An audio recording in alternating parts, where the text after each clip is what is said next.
The views and opinions expressed on this podcast are those of the speakers and do not necessarily reflect those of the ANA or its members. On today's episode of On Scope, we sit down with the one, the only, Mastercard's Rajamannar to discuss practical tips for marketing in the future. Also, this week on ANA Magazine, how will Trump 2.0 affect the marketing and advertising industry? Probably no big deal. All that and more next on Scope.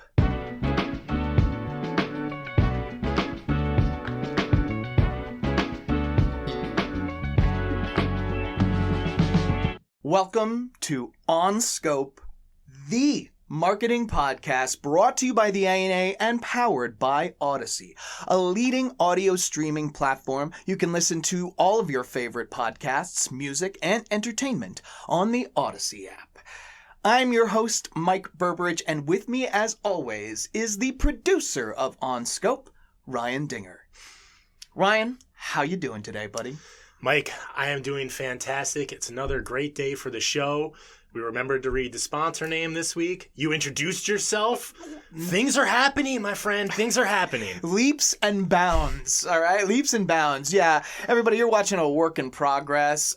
This is sure. Like, watching a tiny animal. Consider us Moodang, and you're just watching us grow up and come of age, but it's two guys with a podcast. Yes, and if I can say so, if we could become as popular as Moodang is, I think we'll be sitting pretty. Yeah, it's on my vision board, so fingers crossed. We're on our way because we got a huge show today, Mike. I was about to say that today's guest is going to take us one step further towards superstardom. We have the CMO and Chief Communications Officer of Mastercard, Rajamannar, on the pod. How did we even make this happen, Ryan? I don't know, but we did the interview. It's in the can. We didn't even have to kidnap the guy. He gave us his time so graciously. It was an unbelievable conversation. I just can't wait for these lucky folks to hear it. Yeah, dude, this was absolutely selfishly a treat, but I think is going to be something so valuable for our listeners.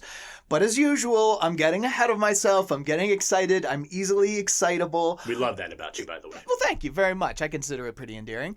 But we have got a fantastic segment first called This Week in ANA Magazine, where our good buddy and member of the editorial team here at the ANA, Matthew Schwartz, is going to swing by and talk a little bit about how Trump 2.0 might affect the marketing and advertising industry. Here to discuss what's new in ANA Magazine is Matthew Schwartz, Director of Content and Editorial Development here at the ANA, and just so happens to be an editor on the magazine. How are you, Matthew? How are you, man? I'm doing great. Matt, Trump 2.0 has officially started. President Trump took office just about 2 weeks ago. It's his second term, obviously, and unlike the first go-round, the second Trump administration could have potentially wide-ranging implications for marketing and advertising. Is that right? That's right, Mike. And we have an article in the magazine on how President Trump could affect marketing in any number of ways. That acute, huh? Well, let's start on the financial front with President Trump's plan to impose significant tariffs on goods coming from Canada, China, and Mexico. Now, Tom Swirzewski, VP of Media Investment Goodway Group, tells the magazine that could have major downstream effects on consumer goods. The result being that companies may look to offset the loss of revenue by dialing back their advertising and marketing so they're not fully passing the costs on to their consumers. I never thought about that, but I could totally see that as a possibility. And aside from the specter of tariffs, there may also be a cultural impact as well, as Trump 2.0 may affect the efforts among brands to foster diversity, equity, and inclusion, or as we in the industry like to call it, DEI. Indeed, Mike. In the last few months, some major brands like Walmart, Lowe's, and John Deere have all rolled back their diversity, equity, and inclusion, or DEI programs. And that could continue during a second Trump term because President Trump and his allies have not been shy about attacking DEI policies. But as Walker Smith, former chief knowledge officer at Kantar, points out, Walmart doesn't become the biggest brand in the world just by selling to one group of people, and that goes for any forward-thinking brand that wants to enhance engagement and put more fannies in the seats. Now, amid all this rollback, Costco actually said in late December that it was pushing back, continuing its DEI efforts full throttle, and will not apologize for it. Take all these trends together, and this could be a major inflection point. One possibility could be that brands continue to spur DEI, but without the kind of fanfare that initially characterized the ad industry's efforts to promote DEI back in 2020. At the same time, brands may try and get out of the business of politics altogether, but that's going to be a very fine needle to thread for marketing teams. Now, a divorce from politics is certainly what consumers want, with a Morning Consult study showing 2/3 of Americans wanting companies to be nonpartisan. Well, good luck with that in 2025. Matthew, I don't think I'm going out on a limb here, but Trump 2.0, wild might be the key word to sum it all up when it's all said and done. I think that's accurate, Mike. Marketers are going to have to buckle up and make sure they can respond to events with alacrity, check for nuances, and prepare for what's expected to be some major known unknowns. And perhaps most important, marketers just can't get too far ahead of themselves in this climate. Absolutely. Great stuff as always, my friend. Thanks a lot, Matt. You bet, Mike. For this article and more, as well as the weekly ANA magazine quiz, go to ana.net/publications. I want to thank Matthew Schwartz one more time for coming through for a great conversation about an area I think we're all going to have to keep our eyes glued to in the next coming months and years. Whether you like it or not. Exactly. But now, Ryan, it's time. Is it time? Oh my goodness, the wait is over. Please enjoy my conversation with Rajamannar. Everyone, we are here at ANA Studios, and it's a very, very special day for the OnScope podcast. We have a marketing luminary here to discuss a myriad of vital topics. Please help me welcome the Chief Marketing and Communications Officer for Mastercard and perennial ANA National Industry Conference All-Star, Rajamannar. Raja, thank you so much for being on the pod today. Really delighted to be here, Michael. Thank you very much, and thank you for all the kind words. Honestly, this has been one of the interviews that I am so excited to jump into. I've had an opportunity to read Quantum Marketing, and there are just things that I'd love to dive into on those topics. So if you're ready to go, I'm ready to go, my friend. I'm good to go. All righty. So you were on record, actually, at an ANA event as saying, what got us as an industry here isn't necessarily going to get us there being the future. Now, I know that's a loaded question, but on a very high level, what is going to get our industry there, in your opinion? See, in fact, if you look at how marketing had evolved, it reached its pinnacle in terms of being seen as a business driver, as a phenomenal brand builder, as a function that really sets the competitive advantage for any company to be successful. However, that started fading, and marketing is getting into a little bit of an existential crisis right now. If we have to regain the glory of the past and go beyond where it had been even in the past, this is our moment to seize.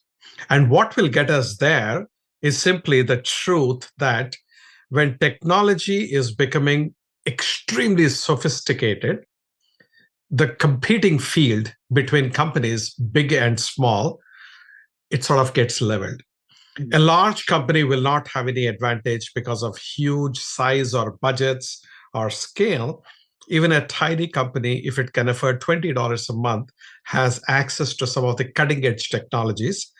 And therefore, it is really critical for companies to understand that this is going to be a sea of sameness. Every company will have the same tools, access to the same resources, literally, and therefore coming up with solutions that will stand out in the market, win the hearts and minds of consumers better than your competitors, and retain the consumers and profitably grow the business. It's not going to happen through products or through service or through any other things than marketing. Marketing is going to be the key function that will really help a company differentiate and advantage itself and then grow into the future. And what will get marketing to that kind of a slot is if marketing figures out how to do good marketing. Mhm. And what does it mean? It needs to leverage the power of data. Clearly, there is an enormous amount of data that is out there. It needs to leverage the most emerging as well as the classical technologies that are there. And third, it should get back to its roots on psychology, sociology, behavioral economics, design principles. When you bring the right side of the brain and the left side of the brain together, that is what will get marketing to where it could be and where it needs to be. I absolutely love that. And I think that people get a little overwhelmed, but it is about that balance. Like the foundational things about marketing aren't going anywhere. We just need to kind of realize how they exist in the context of today. Today is inevitable. You can't kind of decide against being here in the now. So I absolutely love that.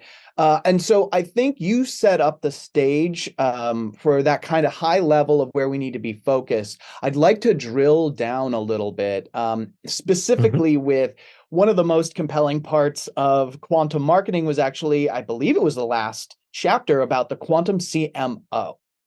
Now, you just said that we can take this moment where there is uncertainty, where there is fragmentation, where a lot of marketers can probably want to default to cynicism or defeatedness. This you've identified as an opportunity. This is the time to claim back our space in the business. And you laid out the type of leader that's going to help us there. Now, for folks who haven't read the book and you're lagging, you need to get a copy and get this under your have read list. There are 21 points that you list out that a CMO, a quantum CMO, a CMO who's ready to market into the future must embrace and master to the best of their abilities. Honestly, Raja, I'm like 4 of those things on a good day. And some of the most impressive marketing leaders tick about 8 or 9 off. So how do marketers approach such a daunting task? Because I agree with you, this is the formula. How do you get it down to the ground on the ground level approaching this? Yeah. So when you look at those 21 characteristics that I have outlined, you rarely find enough number of people to staff the demand in the marketing space with people who have all those 21 characteristics.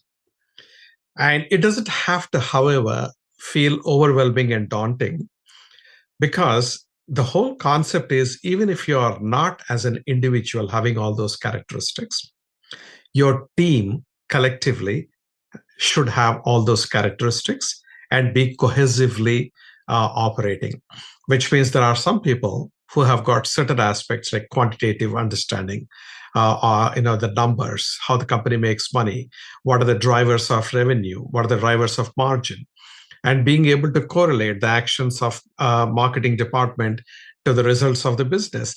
You need people who are really quantitative and financially savvy. You also need folks who are really creative and who understand psychology, sociology, anthropology, behavioral economics, neurosciences, and so on. And then you require people who understand data, and they need to know how to actually make sense out of the data that the companies have got. So even if you don't have one individual who is capable of doing all of this, and the chances are if there is an individual like this, he or she will not want to come and join a company to run marketing. They might want to go and start their own company in Silicon Valley, or they might want to join investment bank and make boatloads of money. Yes. But the point is, you need to at least have what I call as the Leonardo da Vinci kind of team. A team which has all the characteristics, but these are not individual modules. They are very well connected modules that operate in tandem like a well-oiled machinery. And that's when the magic happens. I really love that. And I kind of had that feeling that, this really is a takes a village to raise a child moment for the industry. Would you agree that you kind of this takes a degree of self-awareness on leadership to know what you're good at, know what you're weak at, and kind of lean into what your strengths are and really have trust, like deep trust in your team to pick up those other areas. Absolutely. You see, I think there is a question of awareness. One part of it is self-awareness as to what you are good at, what you're not so good at. And you should admit it to yourself very openly. Then you say, if I'm not good at these areas, how do I learn those areas? Do I have the capability, the aptitude to learn those areas?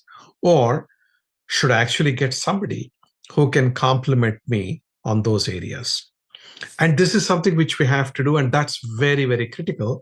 Otherwise, what will happen is if you are simply egoistic or egotistic and feel that I know everything, I'm God's gift to mankind, and there is nothing I need to learn, unfortunately, then what will happen is you will be blindsided and you'll be handicapped and you would not even know.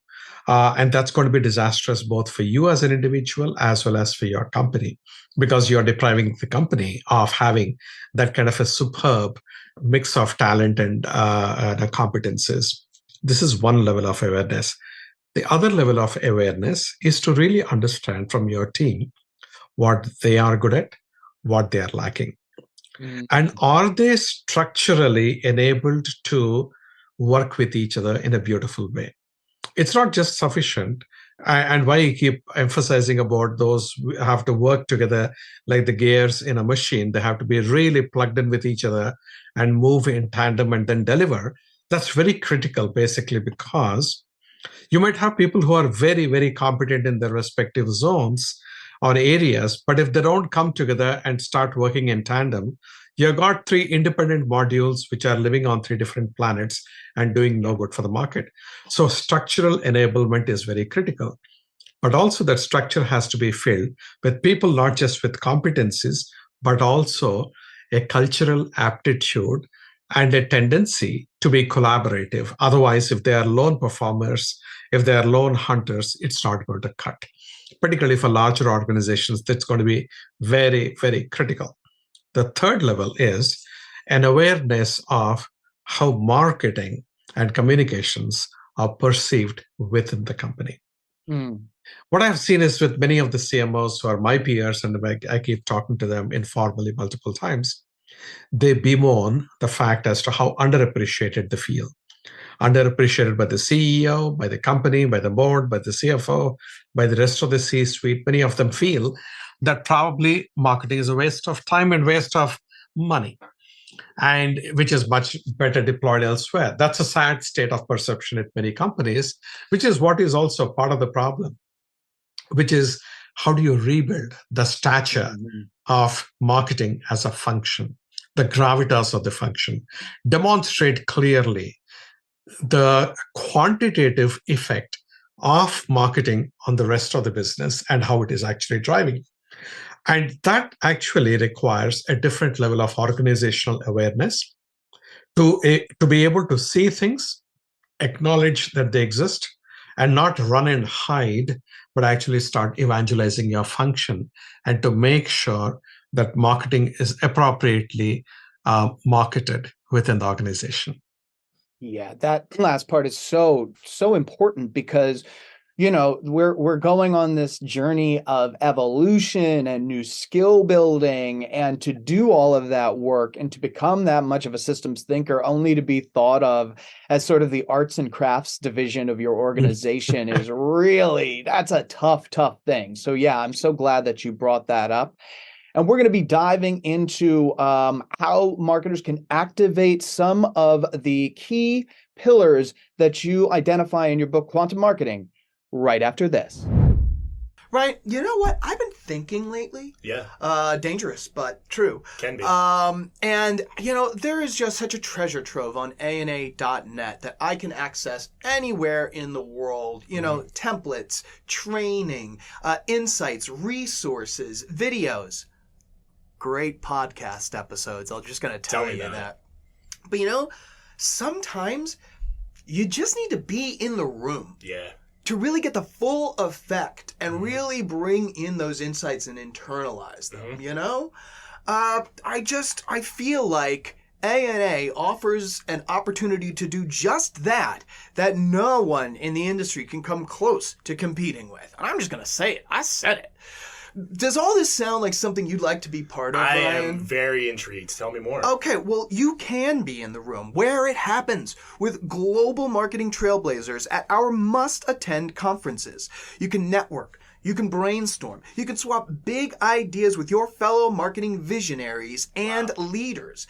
This is really where you can take what the very best in the industry are doing, bring all of that outside insights and inspiration and take it back to your team and just really do game-changing things. I'm getting excited just talking about it. Yeah, you know, Mike, I've been to dozens of ANA events myself, and you know what I love about them? What do you love about They're them? at luxury resort type properties, and you know what that means? Fantastic pool situation. Literally 10 out of 10 fantastic It's like pools. you're working, but you're on vacation. It's beautiful. It's amazing. Yes, and at ANA rates that literally cannot be beaten. This is not some conference Tell 'em. where, yeah, come on now. This isn't some windowless, soulless room with stale coffee. You are at some of the finest locations across this fair country of ours at a lower price than you're going to get anywhere else. It's just something that really can't be beat. So, does this sound still like something that I you're... am very interested. All right. Well, if you're like Ryan, you can check out our 2025 lineup at ana.net/conferences and join the party where extraordinary things happen. Now, back to our show. And we are back with the Chief Marketing and Communications Officer of Mastercard, Rajamannar, is on the show. Now, I would like to take this time to take a few of the pillars from your book, Quantum Marketing, and kind of drill down to a tactical level. Okay. Let us start with data. And what I'm really liking seeing in the past few months is the stress of data to the customer. I feel like it's been spoken about in a silo for so long. So how do you operationally change an organization's focus from data to insights? I feel like it's a foundational thing, but I feel like that gap is not always crossed as marketers. And I think you're absolutely right. Currently, you have got three different types of situations as it pertains to data. There are companies who are completely oblivious of data. Mm-hmm. There is a lot of data that is available in other parts of the company, not necessarily accessible to or present within marketing. Mm-hmm. And these are, relatively speaking, data rudimentary organizations. Then you've got the companies which are rich in data, but poor in insights. So they collected a ton of information, all kinds of information, part of which is completely unnecessary for either the marketing campaigns or for running the company well. They're just sort of data greedy. Right. But then the data does not translate into insights and actionable insights at that. Then you got the third type, which is really data sophisticated organizations, which have a complete grip on data. And I'm talking about the marketing departments. Mm-hmm. They know what data is available. They know how to make sense out of it, whether with AI or without AI, they know how to make sense out of it. They also have got well-structured, well-organized data for ease of retrievability and ease of analysis. So you got these three types of organizations. So firstly, there is a data journey. Now, the most important thing is you don't have any utility for data by data itself.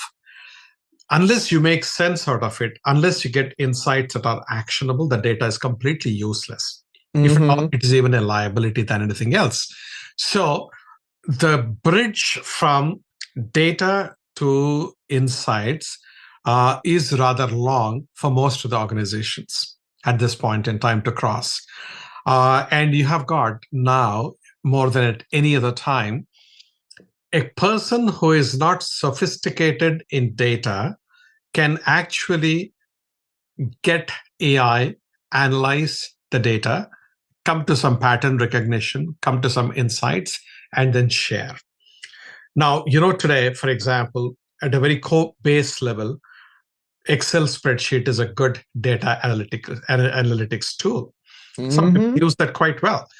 Now, if I don't know how to use, nor am I comfortable, or nor do I like using Excel for doing these kind of things, now the AI can actually get it done for you, which is fantastic. In the same way, if you look at the advanced data analytics, AI is already there. So therefore, you need to have at least a good basic grasp of what data analytics is about, and you should have some hypothesis before you are getting into data analysis.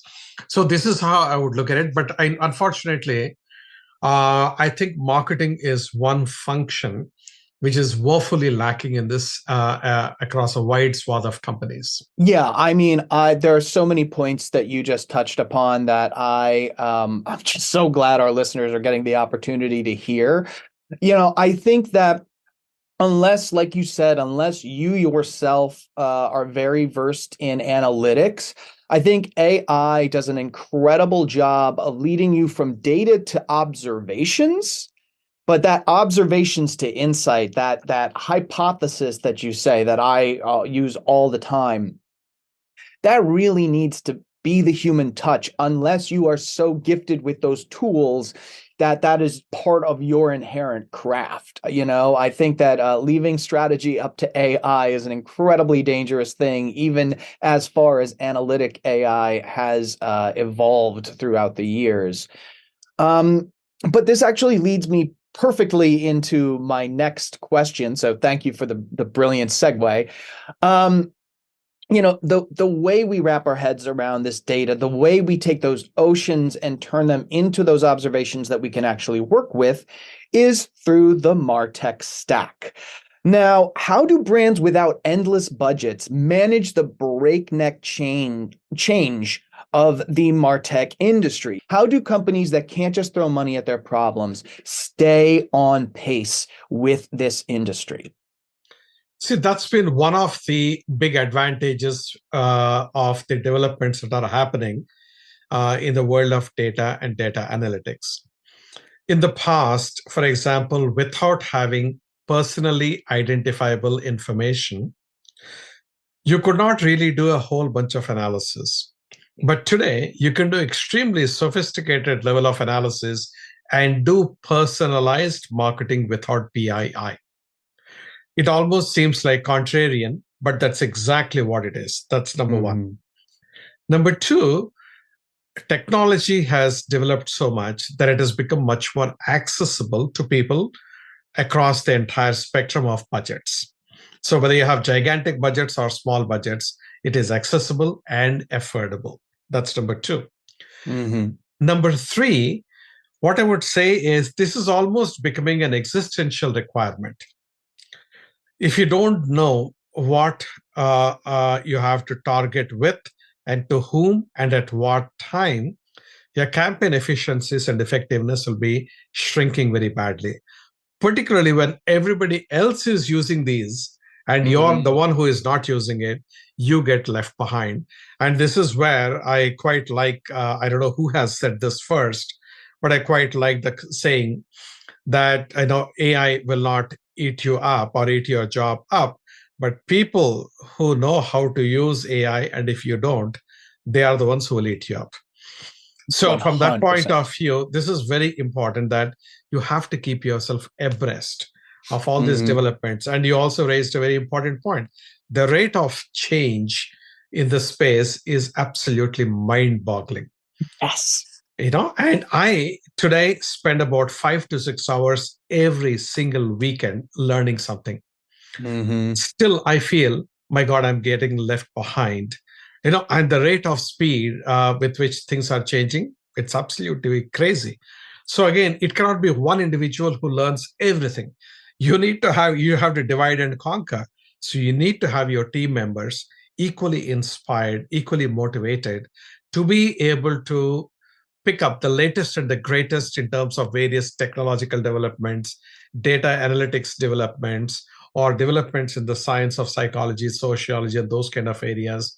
And different people have to focus on, and then you need to pull it all back together to get with the most magical solution for the company. And that's what exactly happens when all these folks come together and work together very well. Yeah, and actually, I think you've used it at a few events. The orchestration is a word I really like in terms of what marketing leaders must do. Like that's where your fundamental communication and ability to convince people and to galvanize them around a cause. It's not about becoming an expert in 19 new things. It's about trusting your people and, like you said, kind of stitching it all together to the larger piece. So I love that idea. And I like the idea of marketers at any budget level, don't assume you're not in the game. I think the assumption that they don't even need to bother with that is keeping a lot of folks behind for things that are realistically in their grasp. So I really love how you just laid that out. So last but not least, this is a little bit of a left-hand turn from the talk about data and tech, but loyalty, as we know it as marketers, is dissipating pretty rapidly. And I've heard some people say that it's already dead right now. How do brands that kind of assume that would at least be part of their retention plan, how do they adapt to this new reality?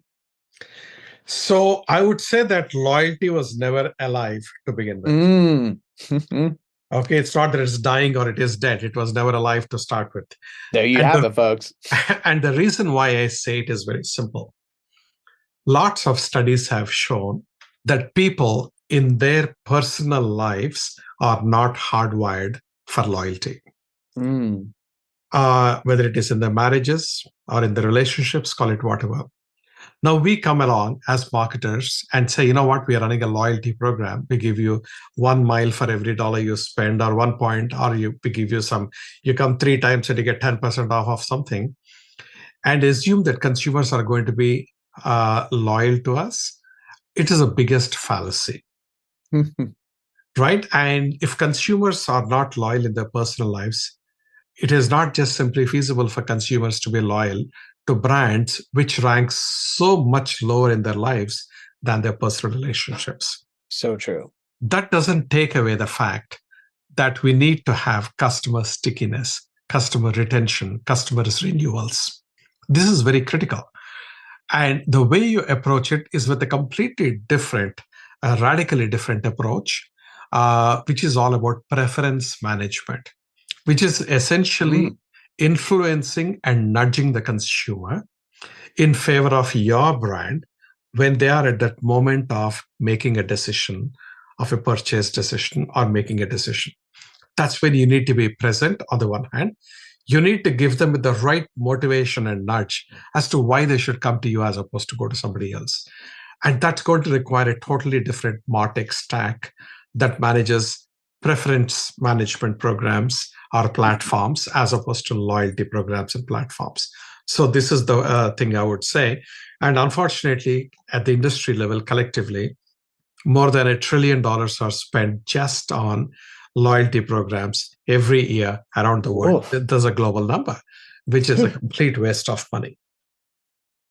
Yeah, I honestly, there's a recurring theme of this reticence to jump into innovation, maybe the cost, maybe the bandwidth or anything, but what are you losing on waste from not getting into that? Huge. Because I really do think that is not taken into account in a lot of marketers' minds when they're wondering to take a risk, try something new. It's like, well, how much is the status quo costing you as the cost of doing business every year? So yep, absolutely. So speaking of innovation, this is selfishly my favorite marketing topic, and having Rajamannar on the show, how could we not talk about how innovation works behind the scenes at Mastercard a little bit? You mentioned this term earlier in our discussion, and I absolutely love it, structural enablement. And I have to imagine that that is working overtime in the innovation process of Mastercard. So can you tell us how the organization actively encourages innovation in its day-to-day process to drive innovation forwards? Just take us through the weeds of innovation incubation at Mastercard. Perfect. So there are three layers we have to look at: the strategy, the structure, and the process. You need to be clear about the innovation strategy. How will innovation be brought to life at your company is a strategic overarching approach that you need to have. Depending on what that strategy is, accordingly you form the structure. And once you have the structure, you need to make sure that the processes are there below, which will make it happen. So let's talk of one part of it. Now, if you were to say that innovation is going to be done within a department that is a subset of marketing, that could be your strategy, though it is a very wrong strategy. Because innovation cannot be done departmentally. Innovation is done culturally. Yes, sir. So this is the first thing. Second, when you have got your strategy is that you will infuse a mindset of innovation, a tolerance to failure when you're testing and learning, an agility to fail fast and learn something so that you're not making the same mistakes again and again, but advance from the previous failure to a success, hopefully this time or the next time or the next time. Now, you need to have a clear-cut strategy. When do you say enough is enough and then give up on a particular direction? And when do you sort of, how much amount of investment you want to put behind innovation? These all come at the strategic level. Then comes the structure, which we just mentioned about, and then come the processes. Now, you can leave it to people and say, be creative and will be tolerant of your failure is not good enough. You need to have enabling processes. As an example, at Mastercard, we run an innovation challenge. So we tell all our people, come up with some idea. We give a theme. And around this theme, you think about it. It doesn't matter whether this theme has anything to do with what you do in your day work or you don't. It doesn't matter. If this is an idea that appeals to you, come up with a brilliant solution on this particular problem or on this particular opportunity. And then we have got a team from the leadership of Mastercard who come together to evaluate each one of these submissions. And once the submissions come through, we go back to them and say, these are the winning submissions, which we are going to fund and which we'll start rolling out. Now, one example I can tell you, which I feel very, very good, and which serves as a demonstration for this entire effort, is our Mastercard Artist Accelerator. This is about creating music and helping up-and-coming musicians to create music effectively, and how do they market their music effectively, and how do they monetize their music effectively. So this was one, what you call an ecosystem problem or an opportunity we were looking at. I think right from the concept presentation to the in-market was less than probably 2.5, 3 months. Entire thing end to end. And we were in the market in less than 3 months, which is phenomenal. Yes. And it works. And so this is now an integral part of what Mastercard does, and the innovation challenges. And we got several other processes of these types, which help our employees really think about focusing more in an out-of-the-box way, trying to trying to find solutions for problems which are not solved in the traditional manner or not solvable in a traditional manner. How do you come up with something which is completely from a different angle? And the team feels very fulfilled, because marketers are creative by nature. And if they have to do routine things day in and day out, it gets boring. For them, this is like an exciting thing. You're unleashing the brain, and the creative juices start flowing, and they get rewarded for their good work. And they see the reality of it happening in the marketplace fairly quickly if their idea gets approved. So this is something which I'm finding is extremely beneficial to Mastercard and to the marketing team at Mastercard. Yeah, and I mean it feels so simple when it's laid out, but for organizations that have creative types, people who are brimming with passion, to not leverage them and allow them to have fun and make magic. And I don't think too many people are really leaning in on that ability. True. It's really inspiring, and just personally in my other life, I'm an independent musician myself, so that is Oh, just a cool initiative from beginning to end, how it came together, the program itself. So just kudos. That is just such a cool story. thank you. Yeah, thank you. So I have one question I wanted to ask you, but before we get there, for folks who are really enjoying this conversation as much as I am, but haven't had the pleasure of reading Quantum Marketing yet, where can they find that? Where can they get a little more intel on the conversation we've been having? So a couple of things. One is, of course, Amazon.com. The book is Mm-hmm. available in a hardcover. It's available as an ebook. It's also available as an audiobook. So they can buy it on Amazon.com. That's where it is most widely and easily available, I would say. But if anyone does not have, enough financial means, if they write into you and you let me know, I'll be happy to provide books free of cost for such individuals. You are the very best, Raja. Really appreciate that. Stick around, everybody. We'll have that email coming up before the episode is out. So the last thing I wanted to ask you is kind of on a personal level. It's going back to those 21 points of the Quantum CMO, one that I really appreciated, and that's taking care of yourself. You cannot be this burnt out, stressed out, miserable person and hope to achieve this myriad of at least awareness and, legibility with all of Yeah, these topics. And one thing that you personally pressed on that helps you a lot is meditation. correct. That is something that in the past 5 years, it really started around the pandemic, that has personally changed my life. So I would love to just hear a little bit about how your meditation practice benefits you as a person and a professional. So, first and foremost, for me, meditation is about, on the one hand, grounding yourself, Mm-hmm. calming yourself, de-stressing yourself, focusing yourself on things that truly matter, and getting your priorities in life straight.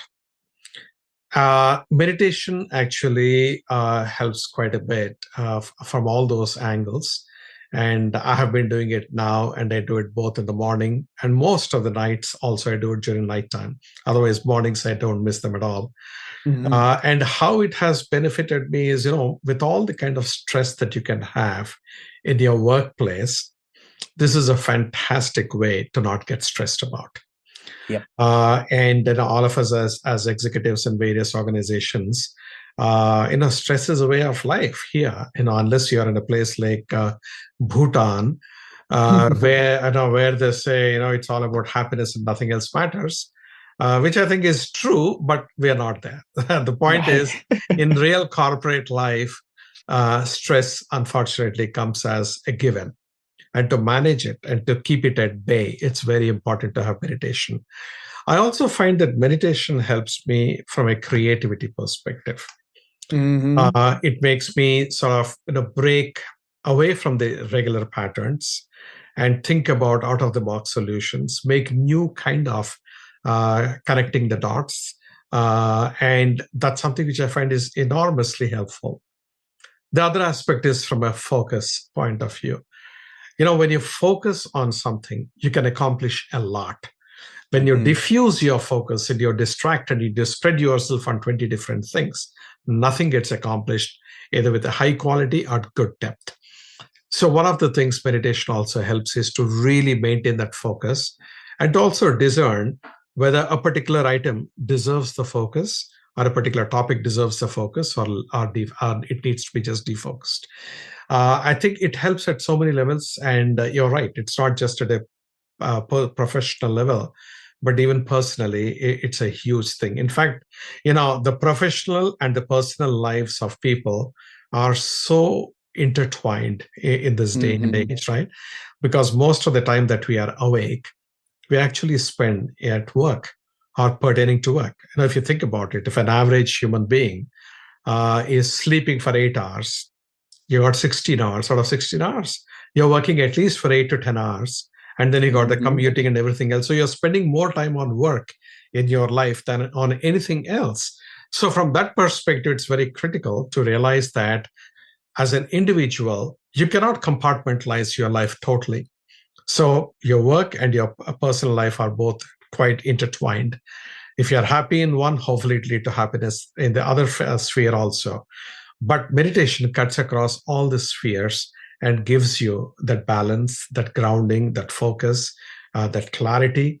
And plus, it's also very, very good in this day and age when there are mental health issues. It's extremely good to manage mental health issues too. Raja, thank you so much. I am a huge proponent for meditation, but hearing it from your mouth is just, you laid it out perfectly. I really do appreciate you answering that question, my friend. Thank you so very much. Yes, Raja, this has been a pleasure. Thank you for humoring me and being a phenomenal guest here on Scope. And there we have it, folks. Another episode in the can. I want to thank my guest, Rajamannar, for a wide-ranging, illuminating conversation about marketing in the future.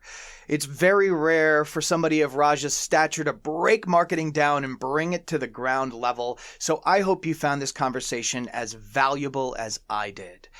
And because we ended up on the topic of meditation, I thought that would be a nice topic for today's moment of marketing meditation. I'd like to share this quote from the late, great David Lynch. Ideas are like fish. If you want to catch little fish, you can stay in the shallow water. But if you want to catch the big fish, you've got to go deeper. Down deep, the fish are more powerful and more pure. They're huge and abstract, and they're very beautiful. Think on that, and I'll see you next week.